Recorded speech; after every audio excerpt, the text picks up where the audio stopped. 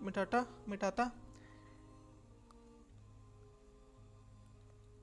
Okay, अगर वो कह रहा है कि अगर आपको शक है ना कि भाई पता नहीं टूटा कि नहीं टूटा, तो फिर आप जारी रख सकते हो, फिर कोई मसला नहीं है। ओके, और ये चीज़ें आप किसी मुफ्ती मौलाना से अगर जब कंफर्म करोगे ना तो वो आपको चीज़ें यही बताएगा, लेकिन शर्त ये है कि जो मुफ्ती मौलाना जिसके पास आप जा रहे हो वो क्रेडिबल होना चाहिए। ठीक है, ओके ठीक है, मैं पूछता हूँ। अच्छा मुझे ये बताओ कि क्या मैं सलाम फेर कर बाहर निकलूँगा सबसे, या फिर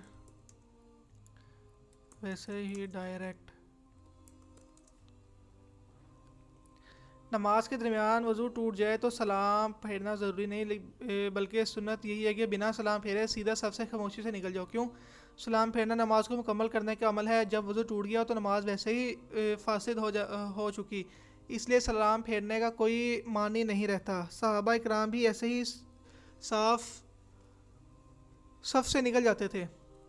सही अमल बेस्ट प्रैक्टिस क्या है भाई? चैट जीपीटी के नज़दीक, मुस्लिम चैट जीपीटी के नज़दीक। असल में ना मैं अभी लास्ट में आपको बताया भी था कि मैं ट्राई कर रहा हूँ कैमरा ना मैं यहाँ अपने मॉनिटर के ऊपर लगाऊँ, लेकिन कोई अभी सेटअप बन नहीं रहा उसका। तो इंशाल्लाह यहाँ पे सेटअप करेंगे ना तो मुझे मेरे लिए ज़्यादा इजी हो जाएगा, क्योंकि मैं सारी ट्रैकिंग यहाँ पे कर रहा हूँ कि वीडियो रिकॉर्ड सही हो रही है, आवाज़ सही जा रही है और ईच एंड एवरीथिंग। और लाइव स्ट्रीम में चीज़ें ज़्यादा नोट करनी पड़ती हैं, बल्कि खैर ये भी एक तरह से लाइव स्ट्रीम वाला ही मोड है, ऑल्दो कि लाइव स्ट्रीम नहीं हो रही। अच्छा जी, बेस्ट प्रैक्टिस यही है वज़ू टूटने का एहसास हो जाए, आराम से अपनी जगह से उठकर बगैर सलाम के सफ से निकल जाओ, किसी को तकलीफ ना हो, आराम से साइड से गुजरो, वज़ू करके वापस आ जाओ, नमाज दोबारा शुरू से अदा करो। ओके, मेरा ये मानना ये है, मेरा मानना नहीं है कि उसने भी बताया कि बेस्ट प्रैक्टिस यही है कि वडू अगर वज़ू आपको शक भी हो ना टूट गया है तो बेहतर यही है कि आप निकल आओ सबसे बाहर। ठीक है, वज़ू कर लो, वज़ू टूटने का एहसास हो जाए अगर, बल्कि नहीं, ये एहसास होना और चीज़ है कि अगर आपको कन्फर्म हो जाए, हाँ शक की बुनियाद पे आप खड़े हो सकते हो, आपको इतना मार्जिन है, बिना सलाम फेरे निकला जा सकता है। ओके जी, और नमाज का क्या जो मैं अपने साथ कॉमन जो मसाइल आ सकते हैं या जो बंदा सोचता है, और क्या हो सकता है भाई? अच्छा, अगर मौलवी इमाम साहब लिखते हैं यार, मौलवी थोड़ा ना, इमाम साहब का टूट जाए तो उनके लिए क्या मामला है? अच्छा, इसके बाद मुझे एक और चीज़ याद है कि जमात का भी पूछना है, क्योंकि मैं ऑफिस में अक्सर मैंने भी जमात करवाई हुई है और मैंने ऐसे बंदों के पीछे भी नमाज जमात के साथ पढ़ी हुई है कि जो कि बड़े यंग, और यंग नहीं के बल्कि मेरे से भी छोटे थे।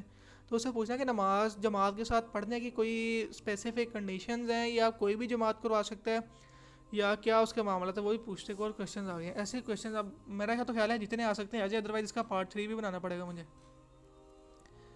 इमाम की नमाज़ टूट गई, जमात की नमाज़ भी रुक जाती है। इमाम जिस इबादत नमाज का सरबराह होता है, जब उसका वज़ू टूट जाए तो उसकी नमाज़ बातिल हो जाती है। इमाम को फ़ौरन नमाज़ छोड़ देनी चाहिए, मगर बिना लोगों को परेशान किए।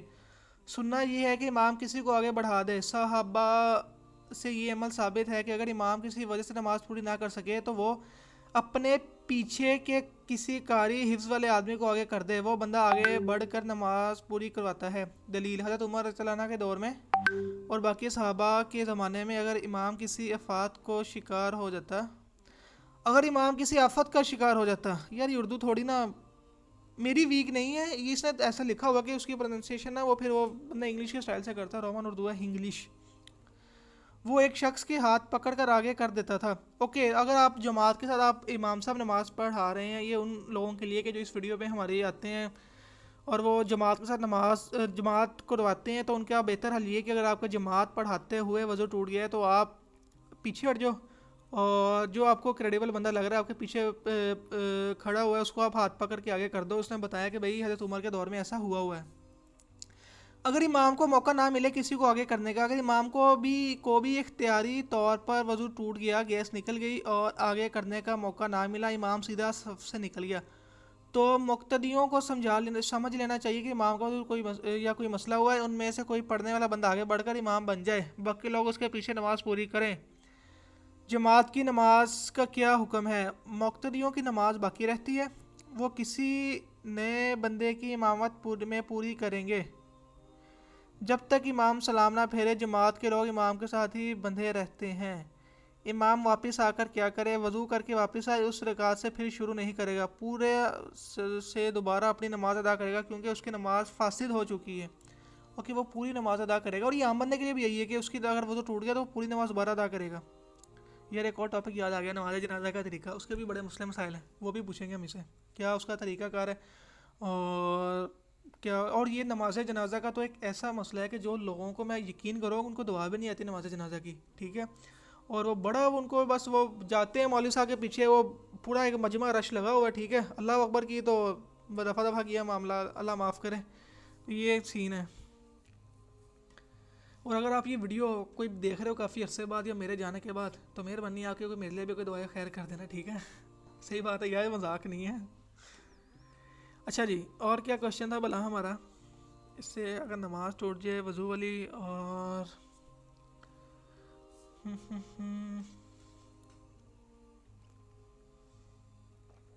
और मेरा ख्याल है क्या मसले आते हैं नमाज में।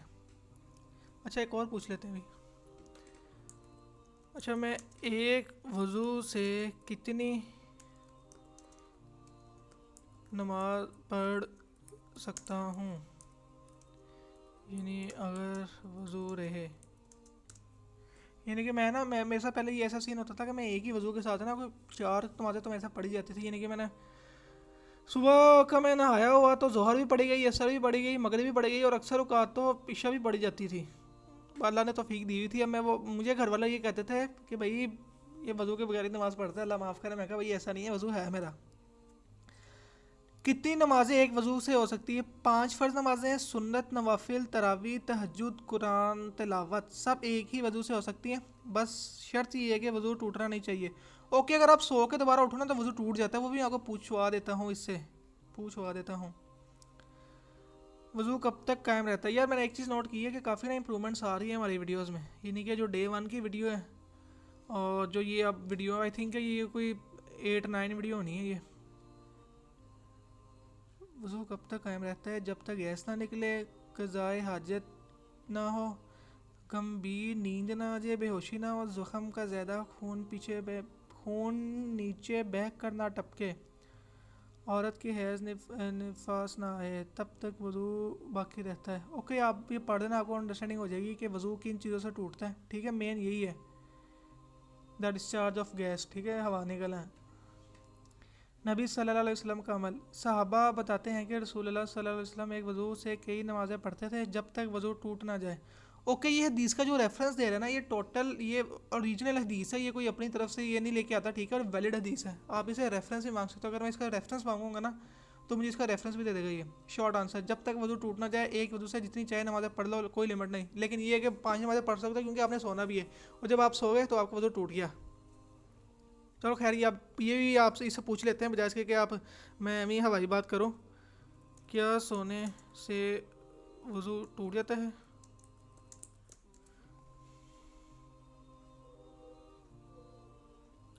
सोने से वज़ू टूट सकता है लेकिन हर किस्म की नींद से नहीं। इस्लामी फ़िक़ा में नींद का हुक्म हालात के हिसाब से बदलता है। नबी सल्लल्लाहु अलैहि वसल्लम और सहाबा रज़ियल्लाहु अन्हुम से ये हुक्म बिल्कुल वाज़ेह मिलता है। ओके, हालात है, अगर आदमी बैठा हो और कमर सीधी हो, बैक स्ट्रेट और नेक झुकी ना हो, वज़ू नहीं टूटता। जैसे तशहुद की तरह बैठना, कुर्सी पर सीधा बैठना, मस्जिद में तकिया लगाए बगैर सोते सोते झूल आना। दलील, सहाबा चलाना, मस्जिद में बैठे बैठे नींद ले लेते थे फिर भी वज़ू नहीं दोबारा करते थे। ओके, सो हल्का सा झोंका आ जाता है ना, उससे वज़ू नहीं टूटता।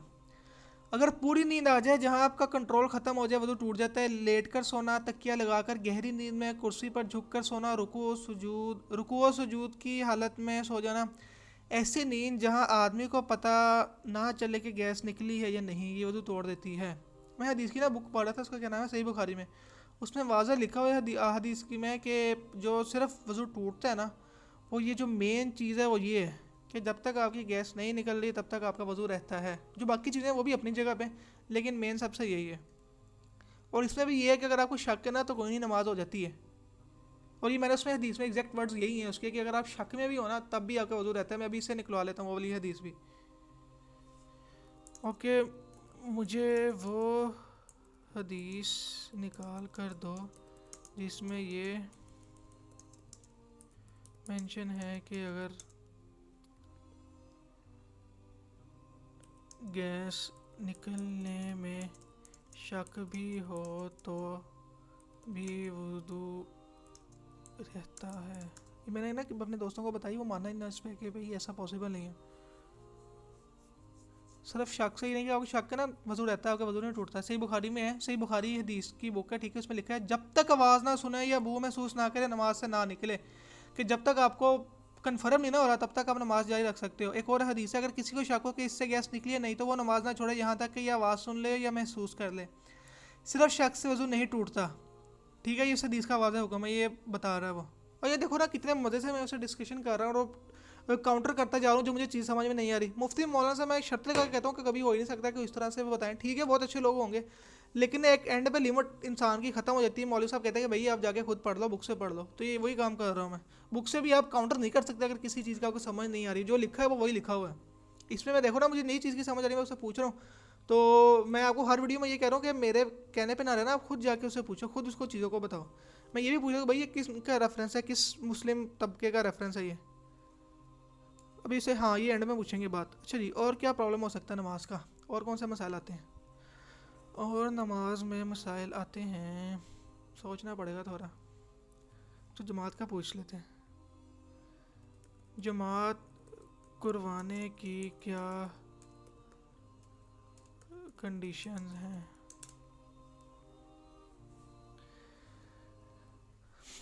जमात बाद नमाज बाजमात,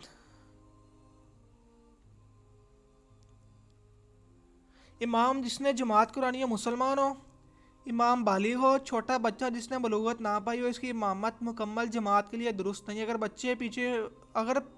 बच्चे पीछे बच्चों को पढ़ाएं तो अलग बात है। ओके, अगर बच्चा नमाज पढ़ा रहा है तो उसके पीछे बच्चे ही हों, ये ना हो कि पीछे बड़े खड़े और आगे बच्चा नमाज पढ़ा रहा है। बालिग लाजमी हो, इमाम आकिल हो, पागल बेहोश नशे में हो इमामत जायज़ नहीं। इमाम का वजू और तहारत सही से हो, ठीक है। नमाज के फ़राइज़ और तरीका जानता हो ऐसा शख्स इमाम नहीं बन सकता जो सूरह फातिहा सही से ना पढ़ सकता और रुकू व सुजूद सही ना करता हो, नमाज के बुनियादी मसाइल ना जानता हो कि अगर नमाज टूट गई तो मैंने क्या करना है, फ़राइज़ क्या है नमाज के, ऐसा बंदा नमाज जमात के साथ नहीं पढ़ा सकता। ये वादा लिखा हुआ है। जो लोग कहते हैं कि नहीं भाई कोई नहीं पढ़ा लो, नहीं भाई इससे बेहतर है कि आप ना पढ़ाओ, आप समझ लो पहले। और मैंने कि ये सी नमाज़ें अल्लाह माफ़ फरमाए मैंने पढ़ाई थी जब मुझे इन चीज़ों का पता भी नहीं था, बस कोई ऐसी मामला थे, ठीक है। इमाम का कुरान की तिलावत में सही होना, हदीस लोगों में से सबसे ज़्यादा कुरान जानने वाला इमामत करे। अच्छा यहाँ पे उमर का नहीं जिक्र किया गया, सही मुस्लिम की हदीस है कि जिसको कुरान सबसे बेहतरीन आता है ना, जो कुरान अच्छे से पढ़ना जानता है वो नमाज को रोए। ये ना हो कि वो दाढ़ी वाला बंदा या क्लीन शेव वाला बंदा, उसका कोई यहाँ पे जिक्र ही नहीं है दाढ़ी वगैरह की। वो भी मैं पूछता हूँ कि भाई दाढ़ी का ज़रूरी है कि नहीं ज़रूरी। गलत किरात तजवीद की बुनियाद पर नहीं बल्कि मायने बदलने वाली गलती हो तो इमामत दुरुस्त नहीं। इमाम की नीयत जमात की हो, सफ़ों की तरतीब सही हो, मर्द आगे फिर बच्चे फिर ख़वातीन आखिर में या पर्दे के पीछे, ये जमात की दुरुस्त तरतीब है। इमाम फासिक के मुअल्लन ना हो, वाज़ेह गुनाहों का ऐलान करने वाला। ओके ओके, ये कंडीशन भी है। खुला खुला शराब पीना, जना करना, दीन की बेहुरमती, सूद लेना। इमाम के सामने सफ़ मुँह करके लोग खड़े हों। इमाम मर्द, अगर जमात में मर्द मौजूद हों। मर्दों की जमात में औरत इमामत नहीं करवा सकती, औरतें सिर्फ औरतों की जमात करवा सकती हैं। एक इमाम हो, दो आगे ना खड़ा हो, वक्त दुरुस्त हो ना, इमाम की आवाज़ तकबीर और किरात में पहुंचनी चाहिए। जगर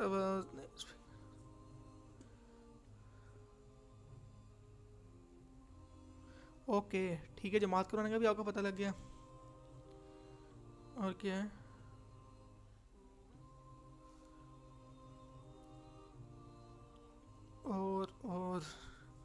और इसमें हम ये पूछ सकते हैं कि तो नमाज जनाजा का पूछते हैं, वो पॉइंट अगर कुछ इससे मुझे आता ना मेरे माइंड में तो मैं पूछ लेता हूँ मैं।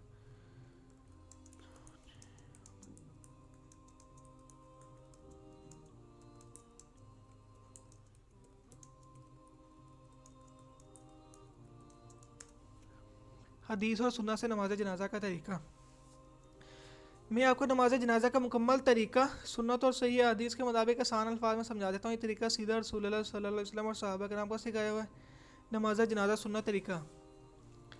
नमाज जनाजा में रकू सजदा तशहद नहीं होता, ये सिर्फ चार तकबीर और दुआओं पर मुश्तमिल है। क़याम खड़े होना, इमाम मैयत के सीने के बराबर खड़ा हो, मर्द हो तो सीने के सामने, औरत हो तो कमर साइड के बराबर, ठीक है। ये साबित है नसाई, इब्न माजा, मुस्नद अहमद। अच्छा ये बुक्स के नाम है अहदीस के। पहली तकबीर, तकबीरतुल अहराम, शायद मैं सही पढ़ रहा हूँ इसे। इमाम अल्लाह अकबर कहकर हाथ बांधे, मुक्तदी भी हाथ बांध लें। ओके, अच्छा मैं इसको प्रैक्टिकली ज़रा करके प्रैक्टिस करते हैं। अल्लाह अकबर, हाथ बांध लिए। पहली तकबीर के बाद सना सुबहानकल्लाहुम्मा व बिहम्दी का वो वाली, ठीक है, दुआ पढ़ना सुन्नत है। सुन्नत सना वही जो आमने पढ़ी जाती है, सुबहानकल्लाहुम्मा व बिहम्दी का व तबारकस्मुक व तआला जद्दुहु व ला इलाहा गैरुक। दलील रसूलुल्लाह सल्लल्लाहु अलैहि वसल्लम ने नमाज़ों में यही दुआ सिखाई, सुनन नबी दाऊद, ठीक है। हदीस की बुक का नाम मेंशन है कि आप वसल्लम ने ये दुआ पढ़ी थी। हम सब भी नॉर्मली यही दुआ पढ़ते हैं। तीसरी तकबीर इमाम अल्लाह अकबर के है। अच्छा दूसरी तकबीर की, दूसरी तकबीर हाथ नहीं उठाए जाएंगे। ओके सॉरी, पहली तकबीर के अल्लाह अकबर हाथ बांध लिए, सना पड़ी। दूसरी तकबीर अल्लाह अकबर, हाथ नहीं उठाए जाएंगे। ओके, इमाम अल्लाह अकबर कहेगा, हाथ नहीं उठाने। दूसरी में हाथ नहीं उठाने, आपने ऐसे ही रहना है। अल्लाह अकबर इमाम कहेगा। दूसरी तकबीर के बाद दरूद इब्राहिम पढ़े, ठीक है, वही जो नमाज में पढ़ते हैं, अल्लाहुम्मा सल्ली अला मोहम्मद व अला मोहम्मद वाला दरूद। दलील सही इब्ने हब्बान, दारे को इतनी साहबा ये पढ़ते थे। अच्छा तीसरी तकबीर इमाम अल्लाह अकबर कहेगा, तीसरी तकबीर के बाद दुआया बराए मैयत। इमाम अल्लाह अकबर कहेगा, आपने नहीं करना, रसूलुल्लाह सल्लल्लाहु अलैहि वसल्लम की सबसे ज़्यादा पढ़ी जाने वाली दुआ। ओके ये दुआ है, ठीक है, ये आपने याद कर लेनी है, मस्ट है ये। अगर मैयत औरत हो तो फिर और ये दुआ मुझे सर्च करनी पड़ेगी, ये मैं देख लेता हूँ अभी, ताकि आपको भी पता लग जाए कि दुआ कौन सी है ये।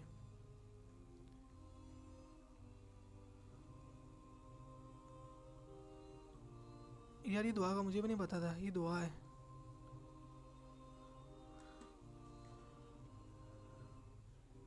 अच्छा ये दुआ बच्चों वाले भी नहीं याद मुझे। औरत की नमाज जनाजा पढ़े भी मेरा ख्याल है कि लास्ट टाइम, मुझे अब याद नहीं है किसकी पढ़ी थी मैंने। नहीं मुझे नहीं याद। बच्चे की भी नहीं याद कोई यार। ये दुआ, दोनों दुआ याद करनी है। ये आप भी याद करो और इंशाल्लाह मैं भी याद करता हूँ ये। अल्लाह ताला हमें इसे याद करने की तौफीक अता फरमाए। चौथी तकबीर, अच्छा जी चौथी तकबीर आ गई। इमाम अल्लाह अकबर के चौथी दुआ मुख्तसर जिक्र मसलन अल्लाह। अच्छा ये तो और भी आसान दुआ हैं, ठीक है। ये मेरा ख्याल है कि इसमें मैं बेहतर ये कि हम वीडियो देखें। जब दुआ पढ़नी है ना आपने, दुआ, ये दुआ लिख तो सही रहे लेकिन यहाँ से पढ़ना अरबी मेरे लिए ज़रा मुश्किल हो रहा है, तो दुआ आपने लाजमी याद कर लेनी है। सलाम फेरना, ओके, आपने हाथ सिर्फ पहली तकबीर में मारना है, बाकी जो तीन तकबीरें हैं उनमें हाथ नहीं उठा के अल्लाह अकबर करना। उसके बाद सलाम फेर लेना। इमाम दाएं तरफ सलाम अलैकुम रहमतुल्लाह के, अक्सर उलमा के नज़दीक एक सलाम काफ़ी है, सलाम अलैकुम ख़त्म होगी बात। दो इस्लाम भी जायज़ सुन्नत साबित हैं। पहली तकबीर सना पढ़नी है, दूसरी तकबीर में दुरूद इब्राहिमी, और तीसरी तकबीर में मैयत की दुआ पढ़नी है, चौथी तकबीर में मुख्तसर दुआ पढ़नी है और सलाम फेर देना है। कुछ अहम मसाइल, नमाज जनाजा बुलंद आवाज़ से नहीं पढ़ी जाती। ख़वातीन जनाजा की नमाज़ पढ़ सकती हैं। जनाजे के लिए वज़ू शर्त है। जनाजे में सफ़े जितनी ज़्यादा हों इतना बेहतर। 3 सफ़ों की फजीलत। ओके वो कह रहा है कि मैं आपको PDF भी बना सकता हूँ। मैं उससे पूछता हूँ नमाज जनाजा के और कॉमन मसाइल बताओ।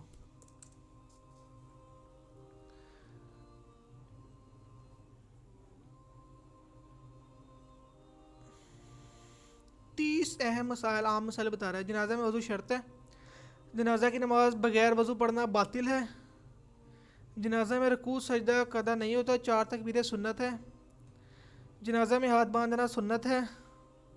जनाजा की नमाज आहिस्ता पढ़ी जाती है। इमाम कहाँ खड़ा हो, मर्द के जनाजा पर सीने के सामने, औरत के जनाजा पर कमर साइड के वास्ते। ओके, सफ़े ज़्यादा हो तो फजीलत ज़्यादा। हदीस 3 सफ़ा हो तो मैयत की बख्शिश का सबब बनती हैं। 3 सफ़े हों तो मैयत की बख्शिश का सबब बनती हैं, ठीक है। अच्छा इसमें थोड़ा सा ना रिसर्च और हमने करनी है, जो आने वाले टॉपिक्स होंगे कि भाई जो नमाज जनाजा क्या जितना बड़ा होगा उतना मैयत को सवाब पहुँचेगा, और अगर नमाज जनाजा छोटा होगा तो क्या इसका भी मैयत के ज़िम्मे कोई है मामला कि नहीं, ये भी पूछेंगे। ये मैं नोट पैड में रख लेता हूँ, मैं आपको पता है नोट पैड में चीज़ें मैं रेडी कर रहा हूँ आजकल। नोट पैड किधर गया वो, ये टॉपिक्स याद आ जाएगा मुझे। अच्छा जी, बच्चे का जनाजा, बच्चे की नमाज जनाजा पढ़ी जाती है। बच्चे के लिए मखसूस दुआ पढ़ी जाती है। ओके, औरत का जनाजा मत पढ़ सकते हैं हम। औरतें जनाजा पढ़ सकती हैं, जनाजा के करीब खड़े होना शर्त नहीं, पीछे से भी शिरकत हो जाती है। जनाजा की तकबीर छूट जाए तो, अगर तकबीर छूट जाए तो जिस तकबीर पर पहुंचे शामिल हो जाए। नमाज खत्म होने पर छोटी हुई तकबीरें बगैर दुआ सिर्फ तकबीर कहकर पूरी करें। अच्छा ये पूछो कि अगर आप नमाज जनाजा में लेट शामिल हुए तो उसका क्या तरीका है, क्योंकि ये समझ सब नहीं आया, ये हमारा शॉर्ट तरीके से बताया। जनाजा में सूरत फातिहा पढ़ना है, जमहूर उलमा के नज़दीक सूरत फातिहा पढ़ना सुन्नत है, नबी सल्लल्लाहु अलैहि वसल्लम से सिखाया, सुनन सही। लेकिन अगर कोई नहीं पढ़ता तो जनाजा हो जाता है। जनाजा में हाथ कौन सी जगह बांधे, वही जगह जहाँ हम नमाज में बांधते हैं। मैयत के लिए दिल से दुआ अफजल है। ओके, तो आपको ज़रूरी नहीं है कि आपने वो दुआ पढ़नी है, ठीक है। अगर आप अभी ये वीडियो देखने के बाद अल्लाह ना करे कोई किसी की वफ़ात हो जाती है तो आप उसकी जनाजे में जाते हो और आपको दुआ नहीं याद, तो आप दिल में कोई दुआ कर सकते हो, उसके लिए नेक दुआ, ठीक है। लेकिन बेहतर ये कि दुआ याद करो। मुसाफिर का जनाजा, मुसाफिर भी नमाज जनाजा पढ़ सकते हैं। एक ही वक्त में कई जनाजे हो, सबको एक साथ नमाज पढ़ना जायज़ और सुन्नत है। गैर मुस्लिम काफिर का जनाजा पढ़ना जायज़ नहीं। कादियानी का जनाजा कतई ना जायज़ है। अगर शिया अगर गली हो जायज़ नहीं। मसला तफसीली है, चाहें तो अलग बता दूँ। अच्छा ये शिया वाला अहले तशय्युह वाला ज़रा कॉन्फ्लिक्ट आ जाएगा टॉपिक्स में ज़रा, ठीक है। थोड़ा सा मेरा ख्याल है कि ये ज़्यादा हार्श हो जाएगा, तो इसको हम अभी नहीं डिस्कस करेंगे। तो आजा थोड़ा सा मैं ज़रा अनकम्फर्टेबल हूँ और सेट होने की कोशिश करते हैं थोड़ी सी, क्योंकि वीडियो हमारी थोड़ी हो रही है और लंबी। मेरा ख्याल है लाइव में तो बंदा इस तरह की शुगल मेला जारी रखता है, ये ज़रा रफ टोन में। लेकिन आपको जब शॉर्ट वीडियो बना रहे हो ना, तब नहीं ये हरकतें करनी चाहिए। लेकिन अभी स्टार्ट है, कोई नहीं। जो वीडियो पे नया बंदा आ रहा है उसको पता होना चाहिए कि भाई कोई यहाँ पे प्रोफेशनली बैठा हुआ नया बंदा ही आया है। कातिल अपने मकतूल का नमाज जनाजा पढ़ सकता है अगर कानूनी किसास में कत्ल हुआ हो।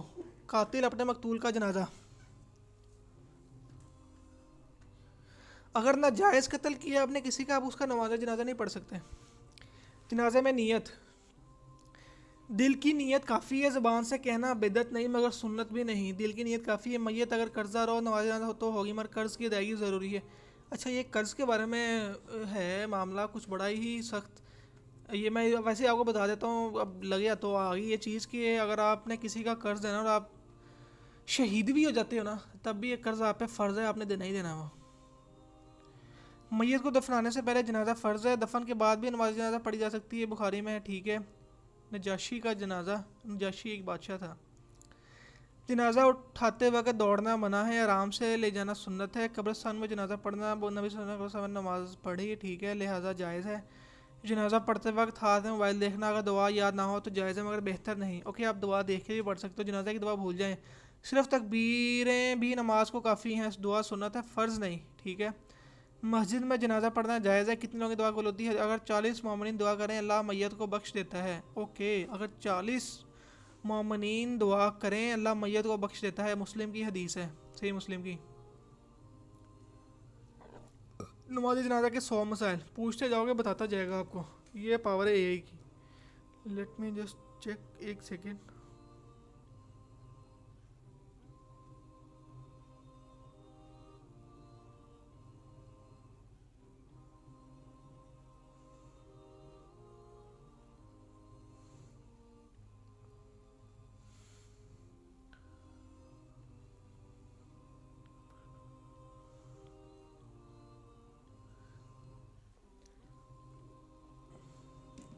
बाद में देखते हैं भी इसे।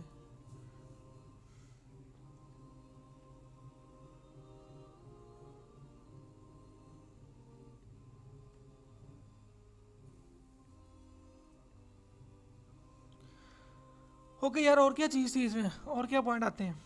नमाज मेरे ख्याल है पार्ट 3 बना लेना चाहिए इसका, क्योंकि अभी मेरे जहन में आ नहीं रहा है, बाद में लाजमी आएंगे नमाज से रिलेटेड जो भी मसाइल है ना। और क्या हो सकता है, ज़रा सोचना पड़ेगा इसमें थोड़ा। ये दो तीन तो मेरे माइंड में थे तो मैंने बता दिया आपको। जमात का भी हो गया है, वज़ू का भी हो गया है, ठीक है। और क्या रह गया, आई थिंक है नमाज के बेसिक, नमाज के पूछ लेते हैं बेसिक मसाइल। नमाज के भी कॉमन मसाइल बता दो, देखते हैं ये क्या बताते हैं, हो सकता है कि हमारी नज़र में ना आया।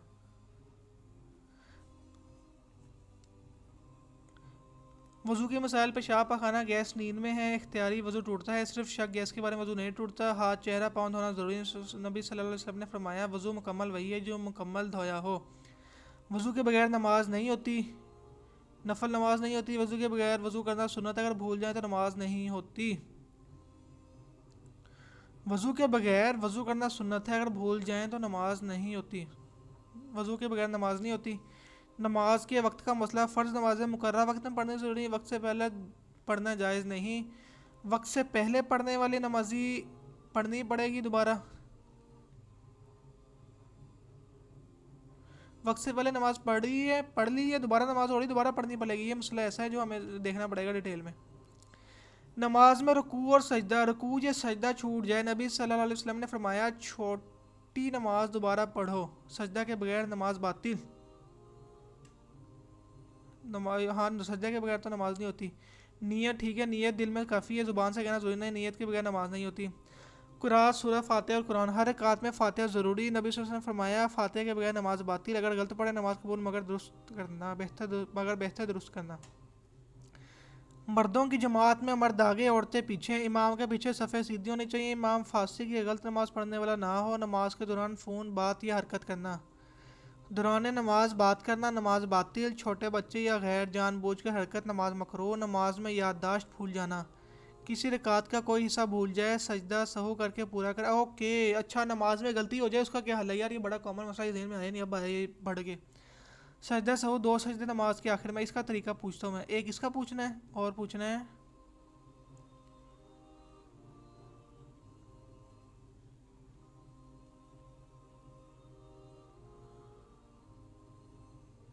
एक और चीज़ थी यार यहाँ पे,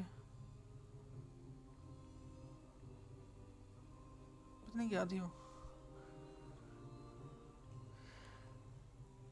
किसी रकात का कोई हिस्सा भूल जाए, सजदा सहू करके पूरा करें। सजदा सहू, दो सजदे की नमाज, कपड़े और जगह की पाकीज़गी, नमाज में खड़े होना और बैठना,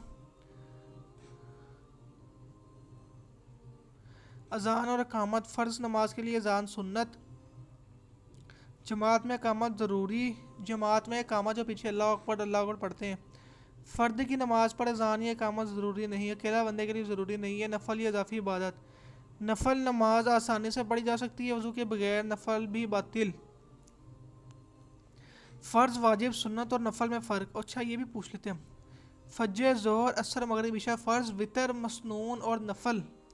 सुन्नत और नफल के असूल अलग। नमाज के दौरान खाने पीने, नमाज के दौरान कुछ खाना पीना हराम और बातिल है, ठीक है, ओके। अगर नमाज में गलती हो जाए तो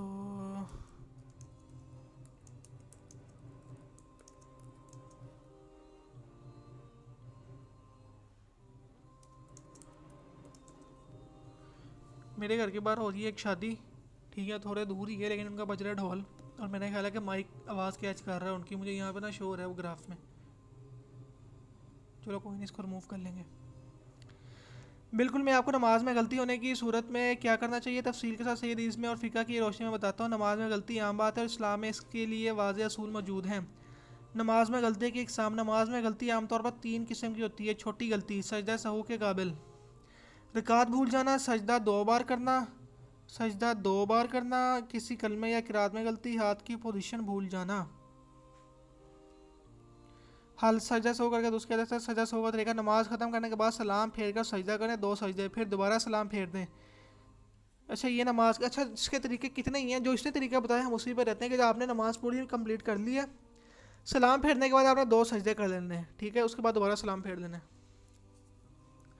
रिकात छोड़ देना, फरीज़ा छूट जाना, फातिहा या रकू, वज़ू टूट जाने के बाद नमाज जारी रखना, फ़र्ज़ नमाज दोबारा शुरू करना ज़रूरी है। अच्छा ये गलती हो जाए ना कि आपकी रिकात छूट गई है, नमाज दोबारा पढ़नी पड़ेगी। अगर आपने रिकात कम पढ़ी, पूरी नमाज दोबारा पढ़ें। अगर वज़ू टूट गया, वज़ू करके दोबारा शुरू करें। शक यकीन आना, लग रहा हो कि रिकात मुकम्मल हुई या नहीं, लग रहा हो वज़ू टूटा या नहीं। हल फ़िक़्ह का असूल, यकीन शक को नहीं मिटाता, यानी अगर सिर्फ शक है नमाज जारी रखें, अगर वाज़ह यकीन हो दुरुस्त करें। यकीन शक को मिटाता है, शक यकीन को नहीं। यकीन, अच्छा यार ये बिना कोई बड़ी ये हैवी बात है, ये हैवी से मुराद है कि बड़ी ये लाइन कही गई मेरी समझ में भी बैठ नहीं रही। यकीन शक को मिटाता है, शक यकीन को नहीं।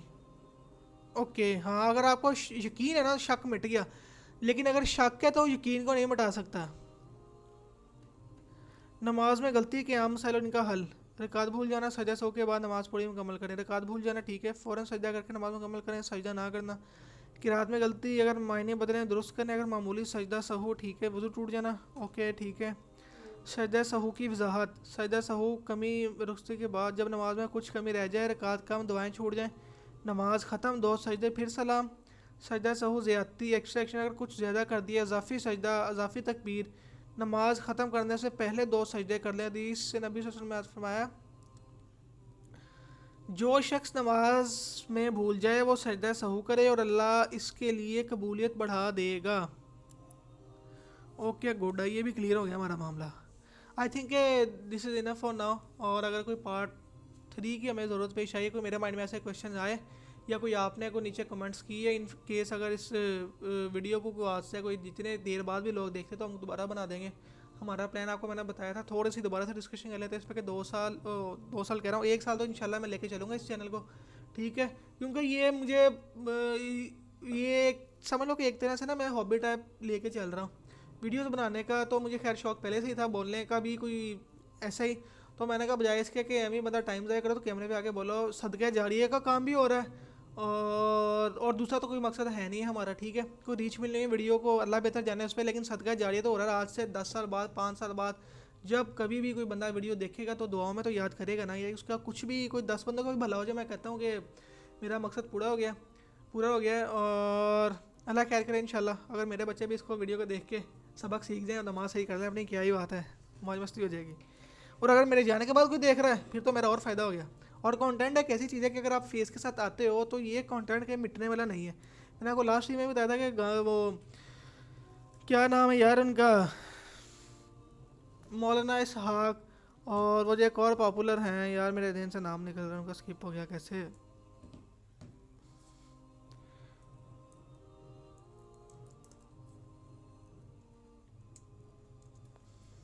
नाम ध्यान से निकल गया उनका, बड़े यार इसरार अहमद साहिब।